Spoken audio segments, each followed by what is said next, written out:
As you can see, Ms. Rowe does not need any introduction. She's already ready to go. But, and she is up here because she knows she stands in between you and lunch, which is always rough. So I'm asking that you please stay around, because if you don't, you would definitely miss a treat. So I want to introduce again Ms. Melody Rowe. And she is dear to me because we work very hard together on this project, which she's about to explain to you. She is the director for the Children's Bureau Technical Assistance Coordination Center. And I don't want to steal her thunder because she's going to explain what all that means to you. So I'm going to step out the way so she can come on, and that way you can get to lunch. So I hope you all are ready. All right. Thank you. Thanks, Roshonda. I'm really happy to be here. I took a look at the participant list last night, and of everyone that was listed on that participant list, I have either worked with about 83, 85 of you that are in the room over the course of my time with the Technical Assistance Network. So I thought that was pretty amazing. I'm really happy to see many of your faces in my journey. I think of myself as a jumping bean sometimes. And in my journey, I have had the opportunity to work with some of you in your organizations themselves, but many of you in your states on some of the issues that you're challenged on. And that's been very gratifying, and I've heard from a couple of people that a lot of that work continues. So that's actually a very good testament, I think, to the services that are available through the Technical Assistance Network. So I've been asked to come and talk with you about the overall network, and then to explain a little bit more about the role of the project that I work with, and then just highlight some of the pieces related to the delivery of technical assistance services that are going to be impacting you all in the states as you're requesting services, and maybe answer some of your questions, probably not during this presentation, but afterwards, about how that all is going to work. So, how many of you participated in a webinar earlier this spring or summer related to the Technical Assistance Network and TTech? Okay, a few of you. And many of you have already accessed services through the Technical Assistance Network, so you have familiarity with what's available to you and who those organizations are. So I'm not going to spend a lot of time there, but some time there, and then talk a little bit more about those other pieces. So the purpose of the overall Training and Technical Assistance Network is to build the capacity of state, local, tribal, and other publicly administered child welfare systems, and also courts. I want to highlight that for you because it's changed. I started with the network in 2002, actually started with in adoption in 1994 and with Dixie Davis at the Adoption Exchange. But as my journey went on, I started then with Adopt Us Kids. Actually, we'll adopt you as kids at this point in time. And moved on to then some other work also with the National Resource Center for Organizational Improvement. But I say all of that to give you the sense that when I first started, we did things a little differently in the network. And now, as we have been educating ourselves about what helps systems really integrate the work that we're trying to offer you all and move you to a different place, and as the CFSRs have done their work and revealed gaps in services and systemic gaps that are not just kind of easily remedied with training, we are being asked to help you build your capacity to make systemic organizational changes. We're being asked to help you build within your own systems the ability to carry on the work after we're gone, so that when we're coming back, we are more likely to build on work that's come before us versus starting again to repeat the same pieces. So it may be that when you're requesting assistance that you might have been able to get before, like a conference speaker or a one-time training, you may be experiencing some pushback to that, to say, how is that fitting into your overall plan? How is that fitting into your vision for where you're wanting your system to go?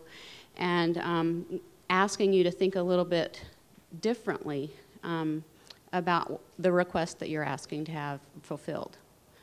So I was reminded a little bit of that with Anita Barbie yesterday with her presentation, in that we're all talking about in the network the implementation science concepts and what it really takes to instill change in big systems like we're working within.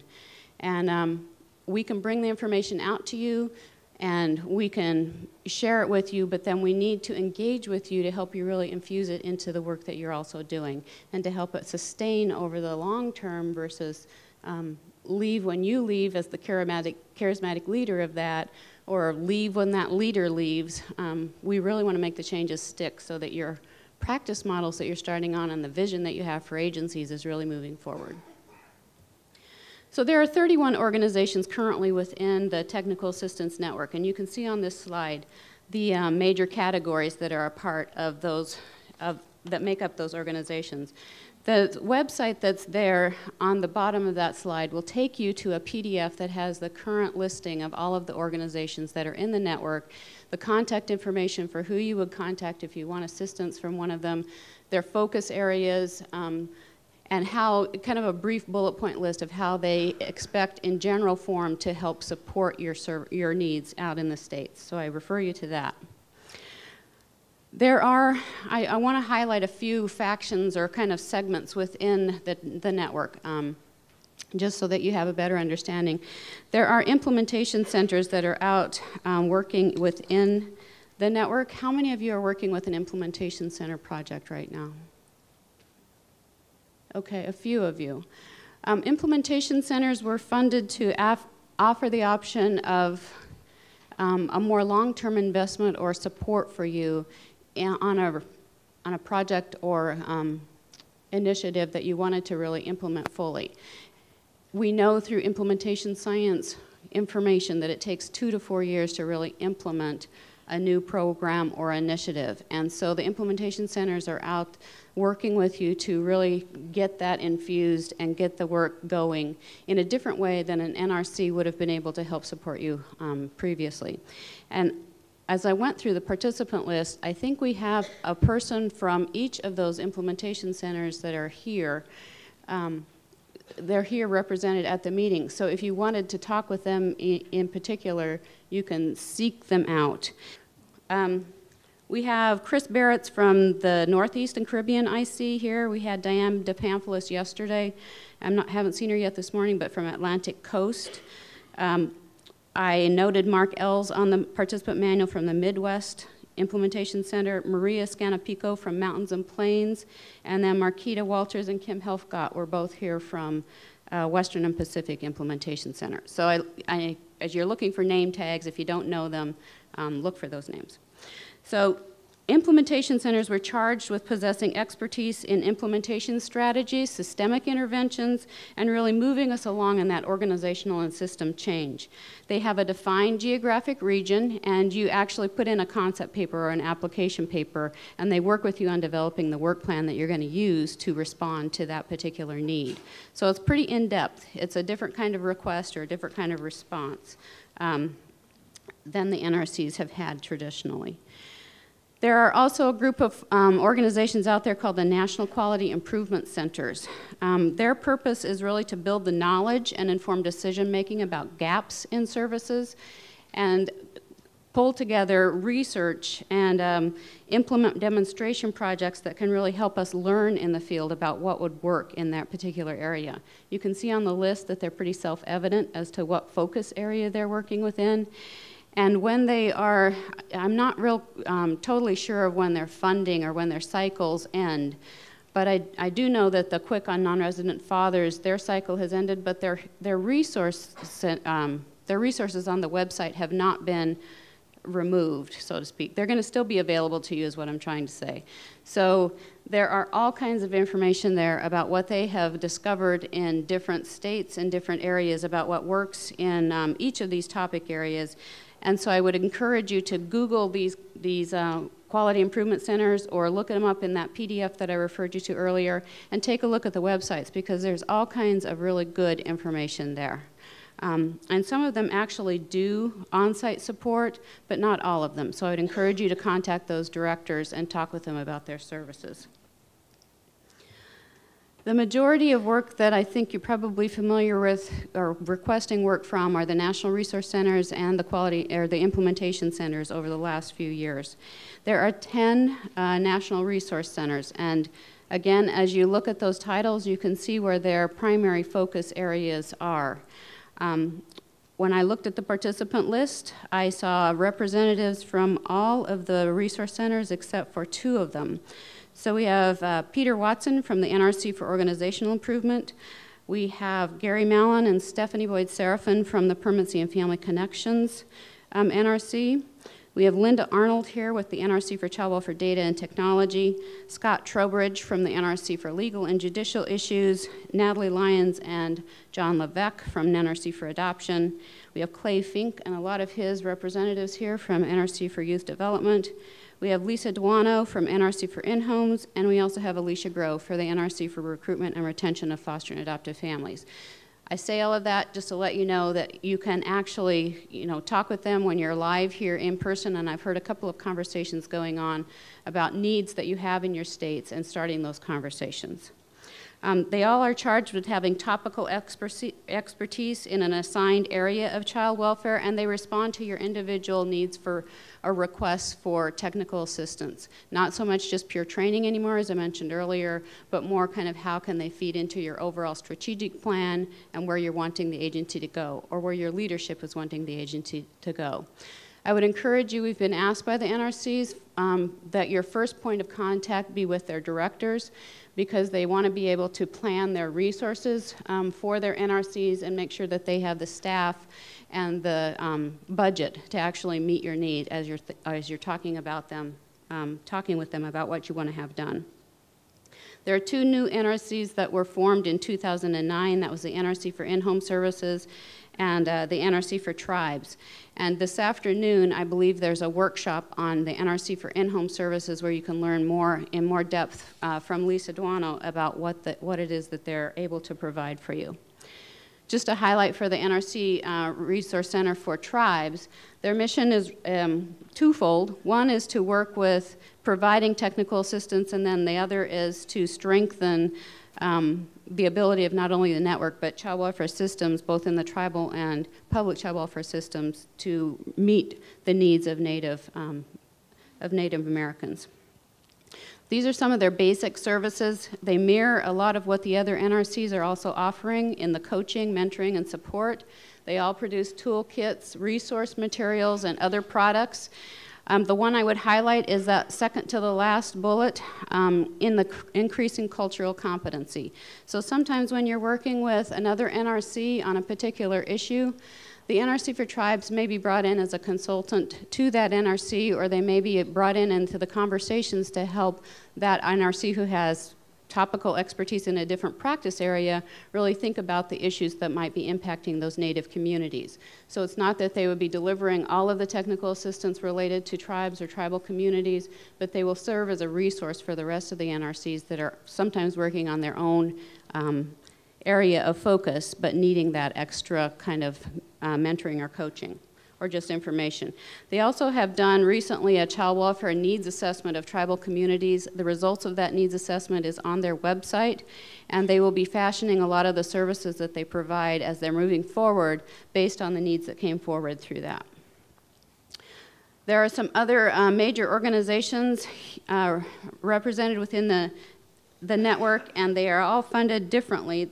These organizations may offer on-site support or technical assistance that they're working directly with you in your jurisdiction, but they don't have the same kind of request process or approval process that you would go through to access services from the NRCs or the ICs. So you can see the list of them on the screen here, and then the second list also follows up. I wanted to highlight for you the Workforce Institute, and several of you raised your hands yesterday to say you'd been through their trainings.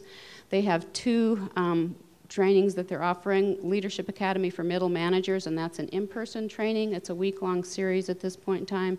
Then they also have an online course called Leadership Academy for Supervisors.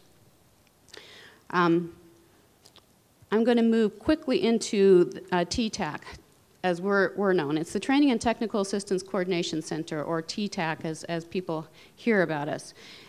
And that's the project that I'm currently heading up.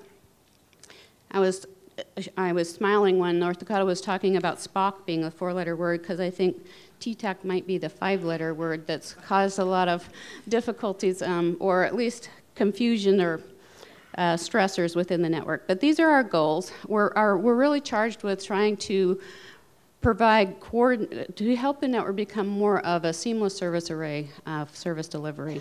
So providing coordinated, integrated delivery across the NRCs and ICs, improving communication both across providers and with the Bureau, and then creating a shared identity and approach for those services. And then part of why I'm here today is to help states, tribes, territories, and courts increase their familiarity with the network. So our primary responsibilities are to track TA requests and to help people understand what is happening in the various jurisdictions with TA requests so that we have the opportunity to integrate those where appropriate and to build on the efforts that others are working on, so we're not recreating the wheel, and we're helping you get to that overall, again, vision of where you want your agency to go. Your primary contact at TTAC is through a T&TA coordination specialist. There are 4 of them. They're housed throughout the nation, and they're in a home office, and they cover 2 or 3 regions, not 2 or 3 states. So it's a heavy workload for them. They all come with experience from the child welfare system. They started in, they've all had local field experience, and they all have state level experience also. So they know the business of child welfare is what I'm trying to convey to you. And these are the names that you might hear and the regions that they're associated with. Some of you may have already been involved in conference calls with these folks as we're talking about TA. And most of our work is done through the phone or email or WebEx. We're trying to move more into that visual process for doing our work, but we're not out on site working with you in the States, but we are contacting you and talking with you about what your needs are. So to access TA services from the network, there is no wrong door. You can talk to any provider within the network. I again would remind you or encourage you to talk to the director of the NRCs as you're putting your requests out there, just so that you know that the leadership is on board with what you're trying to ask for, and you don't have to do some backtracking later on. It's free, it's available on site, and it's intended to be tailored to meet your needs. There are also many other services that are available to you, and I hope you've taken advantage of them. Many of the NRCs have, and I think maybe the ICs also, but they have peer-to-peer learning networks that meet on a regular basis and talk about particular issues in the practice of child welfare that you could participate in and learn from your colleagues about what it is that they're experiencing and struggling with. To highlight some of what we've done, you may have heard that we have a new business process that we as the network members are working on following. The reason that we are trying to move more into this area is noted here. We're hoping to better serve the needs that you have, but also to really help move more into that organizational systemic focus with you.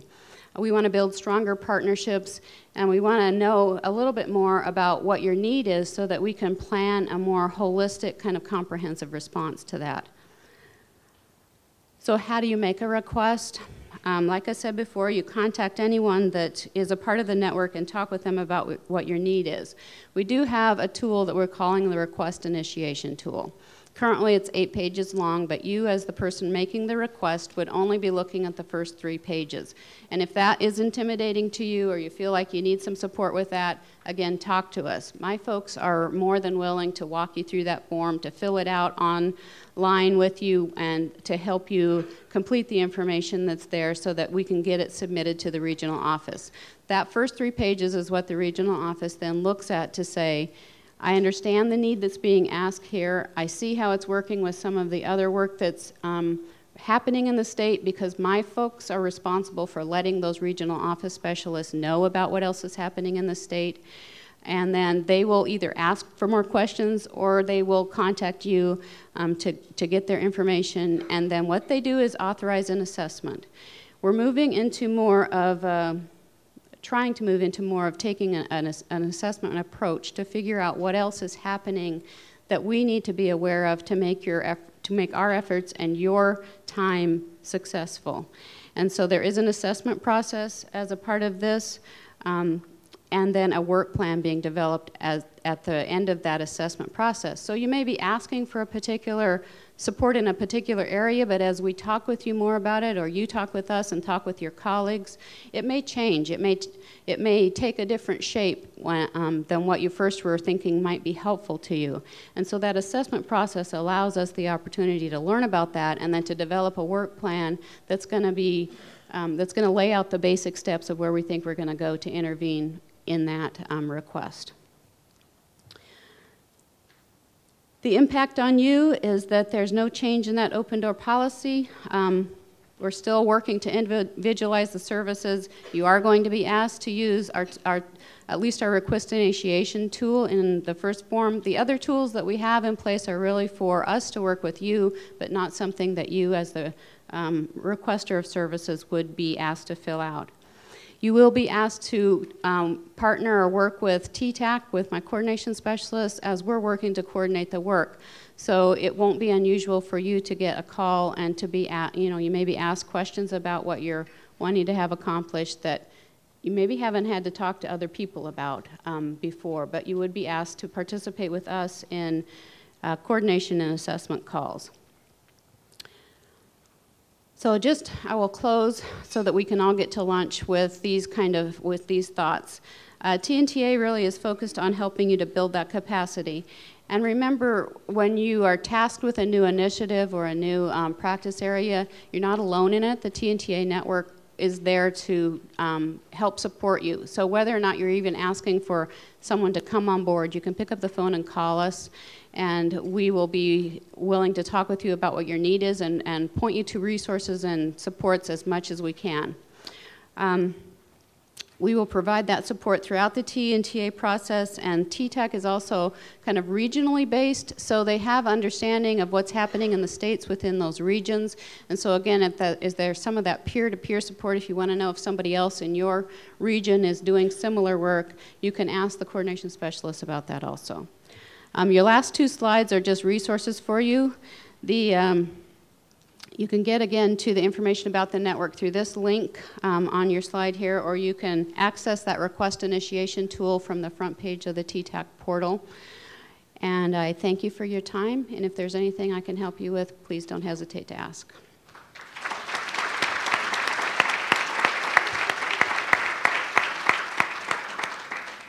Thank you so much, Kathy and Helen and Melody. And the bottom line in all of this is that we are here to partner with you and to serve you. And I hope that people aren't feeling overwhelmed with the whole initiation tool. It's really, really a breeze and easy, and we're here to help through the whole process.